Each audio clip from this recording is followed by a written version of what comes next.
Қазіргі кезде әлеуметтік желіде тақылдап тарихты, ұлықтап ұлы есімдерді айтқанда аузына қарататындар баршылық. Бұндағы құлық айналасына адам жиып, нәтижеде өз кітаптарын сату. Бұны мына теориямен түсіндіруге болады. Strange Bedfellows, The Alliance Theory of Political Belief Systems деген ғылыми теория. Бұл теория бойынша адамдар өз пайдалары үшін белгілі бір топтар үшін сөйлейді, солардың пайдасын ойлайтындай әрекет етеді.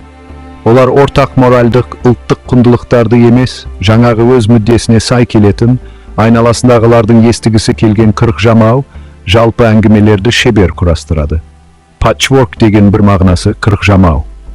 Міне мынау сол теориядан алынған сөз. They generate patchwork narratives that appeal to ad hoc and often incompatible moral principles. Мысалы, елбасының мөңісін жамандап, сол дәуірде жасалған істерді міне мынау жасады деген секілді есімі елге таныс адамдардың істерін мақтайды. Тарих тек соғыстар, немесе оқиғалар емес, ол қоғамдағы ой-пікірдің өзгерісі деген еді бір мықты тарихшы. Олардың бұл тірлігі ұлылар есімі арқылы жұртшылықтың сеніміне кіріп, өздерін жақсы көрсету, қызды мен аудиторияны қыздырып, кітабын немесе жарнамасын сату.